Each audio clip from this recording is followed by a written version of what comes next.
সুপ্রিয় দর্শক, আসসালামু আলাইকুম। আপনাদের সবাইকে স্বাগত জানাচ্ছি। এখনকার আলোচনা আপনাদের সঙ্গে আছি আমি সিরাজুল ইসলাম। দর্শক, ইরান এই দেশটির নাম উচ্চারণ করলে সর্বপ্রথম সবার কাছে যে ধারণা আসে সেটি হচ্ছে একটি নিষেধাজ্ঞার ভেতরে থাকা মধ্যপ্রাচ্যের একটি দেশ। কিন্তু আপনারা কি জানেন সেই ইরান কি করেছে? উন্নত বিমানের ইঞ্জিন গবেষণা এবং হাইপারসনিক গবেষণার ক্ষেত্রে ইরান বিশ্বের অনেক বড় বড় দেশকে পিছনে ফেলে এখন 4 নাম্বার শক্তি হিসেবে উঠে এসেছে। ইরানের সামনে কারা আছে? ইরানের সামনে আছে চীন, আমেরিকা, ভারত। আর ইরান কাকে কাকে পেছনে ফেলেছে দেখুন।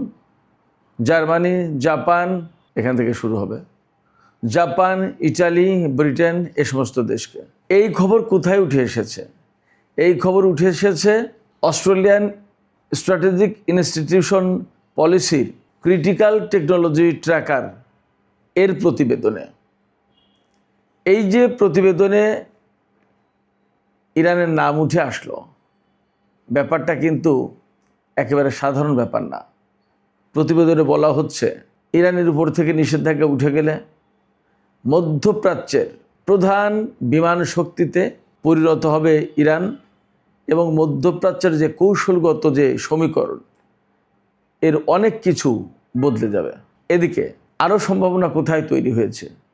ইরান এবং আমেরিকার মধ্যে যে চুক্তি হতে যাচ্ছে, সেই চুক্তিতে ইরানকে আমেরিকা $300 বিলিয়ন ক্ষতিপূরণ অর্থ দেবে। এই ক্ষতিপূরণের অর্থ ইরান যদি কাজে লাগাতে পারে তাহলে কোথায় যাবে দেশটি? এছাড়া ইরানের যে নিজস্ব অর্থ আটকা রয়েছে বিভিন্ন দেশে, তার পরিমাণ $24 বিলিয়ন। সর্বোপরি ইরানের উপর থেকে নিষেধাজ্ঞা প্রত্যাহার করার পর তার নিজের যে সম্পদ আছে, তেল এবং জ্বালানি সম্পদ এবং বিরাট জনসংখ্যা, এগুলো দিয়ে ইরান কোথায় চলে যাবে তা নিয়ে বিশ্বের বড় বড় গবেষক এখন গবেষণায় মত্ত। সুপ্রিয় দর্শক, এই বিষয়গুলো নিয়েই এখনকার ভিডিওতে বিস্তারিত আলোচনা করার চেষ্টা করব। আশা করি ভিডিওটি খুবই ভালো লাগবে। আর যদি ভালো লাগে তাহলে একদম শেষ পর্যন্ত থাকার অনুরোধ রইল। একই সাথে এই অনুরোধও করব আপনারা ভিডিওটি লাইক, কমেন্ট এবং শেয়ার করবেন আর চ্যানেলটি সাবস্ক্রাইব করে সাথেই থাকবেন। দর্শক, চলুন বিস্তারিত আলোচনা করি। প্রথমেই ইরানের উন্নত বিমান ইঞ্জিন এবং হাইপারসনিক গবেষণা সম্পর্কে কথাগুলো বলে শেষ করি। অস্ট্রেলিয়ার যে প্রতিষ্ঠানটি এই রিপোর্ট প্রকাশ করেছে, তার নাম হচ্ছে অস্ট্রেলিয়ান স্ট্র্যাটেজিক ইনস্টিটিউট পলিসি, এই সংক্ষেপে ASPI। এই ASPI প্রতিষ্ঠানটি প্রতি বছর বিশ্বের বিভিন্ন দেশের গবেষণাপত্র প্রকাশের বিষয় নিয়ে প্রতিবেদন প্রকাশ করে। খেয়াল করুন, এই যে প্রতিবেদন প্রকাশ করা হয়েছে তাতে কিন্তু একটা কথা পরিষ্কার থাকতে হবে, ইরান গবেষণাপত্র প্রকাশের ক্ষেত্রে 4 নম্বরে উঠে এসেছে। ইরান উন্নত বিমানের ইঞ্জিন এবং হাইপারসনিক গবেষণার ক্ষেত্রে গবেষণাপত্র প্রকাশের ক্ষেত্রে 4 নম্বরে। এর মানে কিন্তু এই না এখনও যে ইরান এই সমস্ত উন্নত বিমান এবং হাইপারসনিক প্রযুক্তি উৎপাদনের ক্ষেত্রে 4 নম্বরে, গবেষণার ক্ষেত্রে 4 নম্বরে। এখন আমি আপনাদেরকে একটা কথা বলি, আমি কিন্তু যুদ্ধের আগে থেকেই দুটো কথা বলে আসছিলাম। একটা কথা হচ্ছে ইরানের বিমান শক্তিকে মানুষ যেভাবে জানে, আসলে ইরানের বিমান শক্তি অতটা খারাপ অবস্থায় নেই, অনেক কিছু ভেতরে বদলে গেছে। 1, 2 হচ্ছে যে ইরানের হাতে যে হাইপারসনিক ক্ষেপণাস্ত্র আছে বা হাইপারসনিক টেকনোলজি আছে, এইটা খুব বাস্তব কথা হচ্ছে আমেরিকা, ইসরায়েলের হাতেও নেই। শুনলে হয়তো খুব অবিশ্বাস্য মনে হবে, কিন্তু দিস ইজ রিয়ালিটি। কেন বলছি দিস ইজ রিয়ালিটি? আমি বলতে পারছি এই কারণে যে ইরান যে ক্ষেপণাস্ত্র, হাইপারসনিক ক্ষেপণাস্ত্র ব্যবহার করেছে, আমেরিকার হাতে তো এই ধরনের হাইপারসনিক ক্ষেপণাস্ত্র নেই এবং ইরানের এই হাইপারসনিক ক্ষেপণাস্ত্র মোকাবেলার মতো টেকনোলজিও আমেরিকা এবং ইসরায়েলের হাতে নেই। এটা মোটামুটি প্রমাণিত। আপনারা সবাই দেখেছেন যে ইরানের ফাত্তা বা খুররাম শাহ 5 বা আরও যে সমস্ত হাইপারসনিক ক্ষেপণাস্ত্র আছে, সেগুলো ছুড়লে ইসরায়েল এবং আমেরিকা তা কিন্তু মোকাবেলা করতে পারেনি।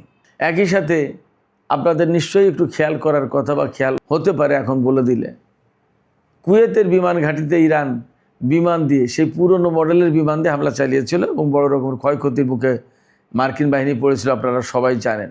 এবং সেই হামলা মোকাবেলা করতে গিয়ে অ্যাট এ টাইম আমেরিকার 3টি F-15 জঙ্গি বিমান ধ্বংস হয়েছিল।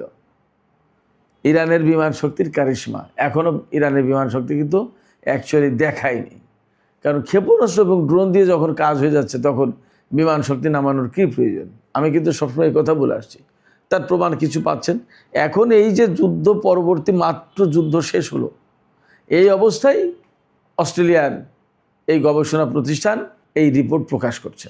তো এখানে সবচেয়ে বড় যে কথা সেটা হচ্ছে যে উন্নত বিমানের ইঞ্জিন গবেষণায় ইরান যে পজিশনে চলে গেছে, তাতে আসলে এই ইরানকে আর ঠেকিয়ে রাখতে পারবে কেউ? পারবে না। বলাই হচ্ছে যে ইরানের যে বিপুল সংখ্যক জনগোষ্ঠী, মধ্যপ্রাচ্যে ইরান কিন্তু সবচেয়ে জনবহুল দেশ, এত বেশি জনসংখ্যার কারণে সম্ভবত তুরস্ক ছাড়া। তো 9 কোটির বেশি মানুষ ইরানে। জনশক্তি কিন্তু গুরুত্বপূর্ণ জিনিস।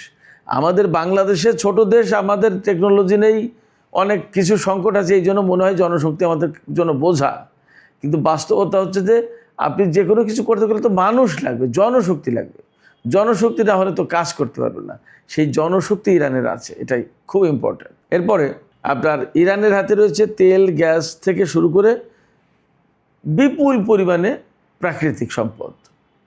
এই সম্পদ ব্যবহার করতে পারলে ইরান ফ্রিলি, মুক্তভাবে যদি ব্যবহার করতে পারে, ইরানের অর্থনৈতিক বুম, অর্থনৈতিক বিস্ফোরণ ঠেকাতে পারবে না কেউ। এরপরে ইরানের যে কৌশলগত অবস্থান, আমি বারবার বলি, একদিকে কাস্পিয়ান সাগর, উত্তর দিকে ইরানের, দক্ষিণ দিকে পারস্য উপসাগর, তার সাথে রয়েছে বিশ্বের সবচেয়ে গুরুত্বপূর্ণ তেল পরিবহনের ক্ষেত্রে গুরুত্বপূর্ণ প্রণালী, হরমুজ প্রণালী, যা ইরানের কন্ট্রোলে। এছাড়া বিরাট বড় দেশ, এরপরে শিক্ষিত জনগোষ্ঠী, এবং ইরানের সাথে 15টি দেশের সরাসরি ল্যান্ড এবং সমুদ্র, এই দুই ভিত্তিক সীমান্ত। রাশিয়ার সাথে ইরানের সীমান্ত সমুদ্র ভিত্তিক, কাস্পিয়ান সাগরের মধ্য দিয়ে রাশিয়ায় চলে যাওয়া হচ্ছে, এবং সেখানে কারোর কোনো খবরদারি করার কোনো সুযোগ নেই। সেখানে ইরান এবং রাশিয়া মাতব্বর। আবার পাহাড়, পর্বত, জঙ্গল, নদী, নালা, লেক, বিশাল বিশাল মরুভূমি, এর প্রত্যেকটা জিনিসই ইরানের জন্য সম্পদ। কেউ ইরানকে ঢাল হয়ে ঠেকাচ্ছে, কেউ ছান্দসিক গতিময় জীবন দেওয়ার জন্য ভূমিকা পালন করছে।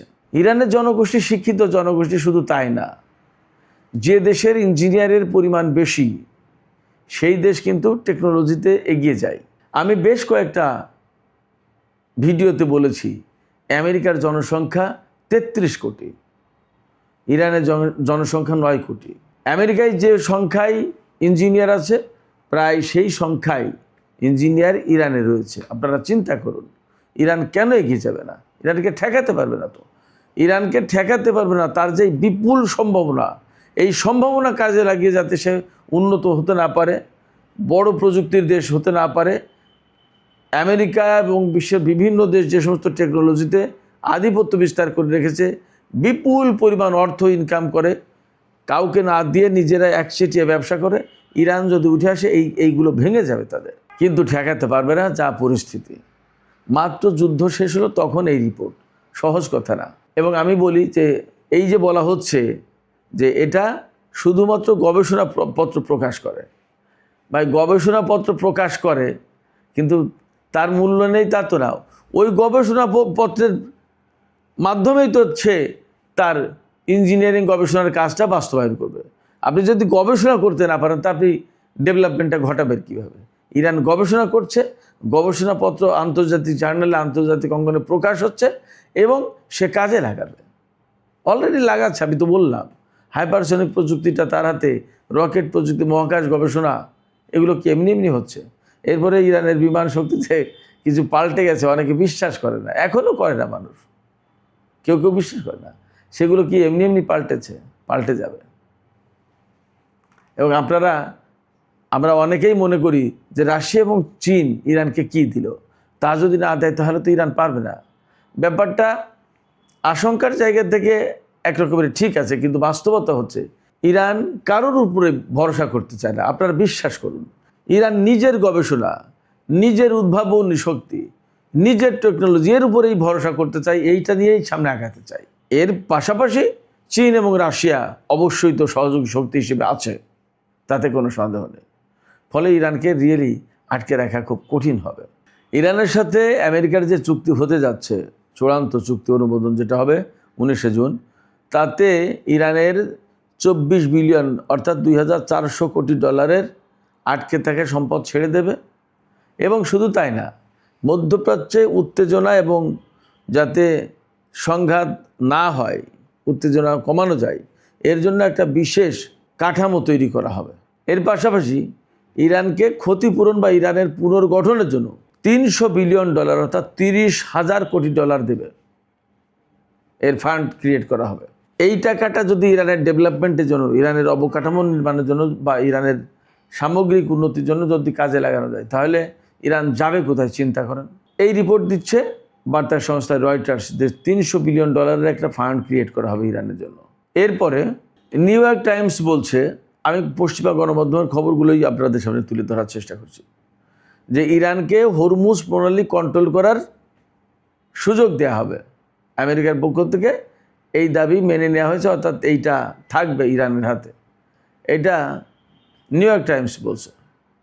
আর CNN বলছে, মার্কিন গোয়েন্দা সংস্থাগুলো মনে করছে, তাদের মূল্যায়ন, যে হরমুজ প্রণালী যেভাবে ইরানের হাতে ছেড়ে দেওয়া হচ্ছে, তাতে ইরান যে কোনো সময় এই হরমুজ প্রণালী ইচ্ছা করলে বন্ধ করতে পারবে, ইচ্ছা করলে খুলতে পারবে।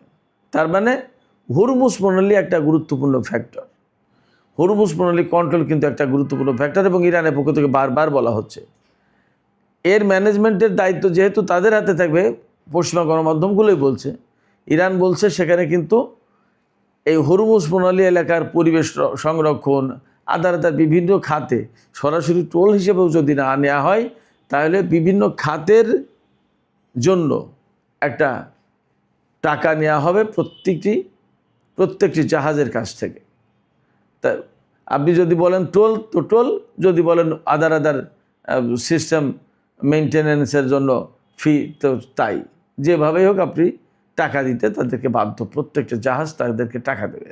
আরেকটা রিপোর্ট এসেছে, 19শে জুন যখন চুক্তি হবে তার ওই দিন সকাল 7টায়, সুইজারল্যান্ডে জেনেভায় তো চুক্তি হবে, ওই দিন সকাল 7টায় ইরানের উপর থেকে, ইরানের তেল, গ্যাস এবং তেলজাত পণ্য বিক্রির উপর থেকে আমেরিকা নিষেধাজ্ঞা তুলে নেবে। অর্থাৎ ওই দিন সকাল 7টা থেকে একদম মুক্তভাবে ইরান সারা বিশ্বে তেল, গ্যাস এবং তেলজাত পণ্য বিক্রি করতে পারবে। তো ইরানের হাতে তো বিশাল পরিমাণে তেল, গ্যাস এবং তেলজাত পণ্য। আমি আর কোনো একটা ভিডিওতে বা দু একটা ভিডিওতে বলেছি, ইরানের হাতে যে পরিমাণে তেলের মজুদ আছে, আসলে বিশ্বের কেউ জানে না তা পুরো। কেন বলছে এই কথা? এই কথা বলছে এই কারণে যে অনেক খনির কথা ইরান এখনও প্রকাশই করেনি, প্রকাশ্যেই আনেনি। এই প্রায় মাঝে মাঝেই ইরান ঘোষণা দেয়, আমাদের এত কোটি ব্যারেলের একটা তেলের খনি পাওয়া গেছে, এত ব্যারেল তেল উৎপাদন হবে সেখান থেকে, মাঝেই খবর আসে। তো এই যে বিপুল সম্ভাবনা, এই সম্ভাবনা যখন সব কাজে লাগাবে, তখন মধ্যপ্রাচ্যে ইসরায়েলকে তো টপকে যাবেই, মধ্যপ্রাচ্যের প্রধান অর্থনৈতিক শক্তিতে পরিণত হতে পারে ইরান, এমন সম্ভাবনা বিপুল। শুক্রবার সকাল 7টায় যখন ইরানের উপর থেকে নিষেধাজ্ঞা প্রত্যাহার করা হবে, অর্থাৎ তেল, গ্যাস এবং তেলজাত পণ্য ইরান ফ্রিলি বিক্রি করতে পারবে, তখন একটা ইতিহাস সৃষ্টি হবে। গত 7 বছরের ভেতরে এই প্রথম ইরান একেবারে মুক্তভাবে, নিষেধাজ্ঞা মুক্তভাবে তেল, গ্যাস এবং তেলজাত পণ্য বিক্রি করার সুযোগ পাচ্ছে বা পাবে। সুপ্রিয় দর্শক, ইরান এবং আমেরিকার মধ্যে কি চুক্তি হয়েছে এবং আসলে এই বিপুল অর্থ পাচ্ছে কিনা, এটা নিয়ে আমাদের সবার ভেতরে যেমন একটা প্রশ্ন আছে, জিজ্ঞাসা আছে, আগ্রহ আছে জানার যে ব্যাপারটা কি আসলে কি পাচ্ছে। এই জন্য আমি Reuters, CNN, new York Times, সবচেয়ে গুরুত্বপূর্ণ যে গণমাধ্যমগুলো, আমি তাদের কথা উল্লেখ করে জানালাম। এরাই বলছে। ফলে চুক্তি যেটা হতে যাচ্ছে বা চুক্তি যেটা হবে, এটা সত্যিই এখন গুরুত্বপূর্ণ দিক হচ্ছে বাস্তবায়ন করা। ইসরায়েল এই চুক্তি বাস্তবায়নের পথে বিরাট বাধা হয়ে দাঁড়াবে, কারণ তার সামরিক, অর্থনৈতিক, রাজনৈতিক সমস্ত প্রভাব মধ্যপ্রাচ্যে ক্ষুণ্ণ হবে এই চুক্তি বাস্তবায়ন হলে। সেক্ষেত্রে ইসরায়েলকে আমেরিকা কতটুকু সামাল দিতে পারে তার উপর ডিপেন্ড করছে, তার উপরে নির্ভর করছে এই চুক্তি বাস্তবায়নের ব্যাপার এবং মধ্যপ্রাচ্যে বৃহত্তর শান্তির। এখন অ্যাকচুয়ালি বল আমেরিকার কোর্টে। আমেরিকা কিভাবে সেটা ম্যানেজ করবে তার উপরে বাদবাকি ভবিষ্যৎ। আমরা একটি উজ্জ্বল এবং সুন্দর পৃথিবীর সুন্দর ভবিষ্যতের অপেক্ষায় থাকলাম। সুপ্রিয় দর্শক, এখনকার আলোচনা এখানে শেষ করতে চাই। যাবার আগে আপনাদের কাছে জানতে চাই, আপনাদের মতামত জানতে চাই যে এই যে বিশাল অর্থনৈতিক সম্ভাবনার কথা বললাম, পাশাপাশি ইরানের উন্নত বিমানের ইঞ্জিন গবেষণা, হাইপারসোনিক গবেষণার কথা বললাম, আপনাদের কি মোটামুটি বিশ্বাস হলো এগুলো সম্ভব এবং ইরান কি আসলে সেই দিকে এগিয়ে যাচ্ছে? কতটা পারবে তারা? আপনাদের মতামত কমেন্টে জানাতে পারেন। আর ভিডিও ভালো লাগলে লাইক, কমেন্ট, শেয়ার করবেন এবং চ্যানেলটি সাবস্ক্রাইব করে সাথেই থাকুন। আপনাদের সবাইকে অনেক অনেক ধন্যবাদ। আল্লাহ হাফেজ।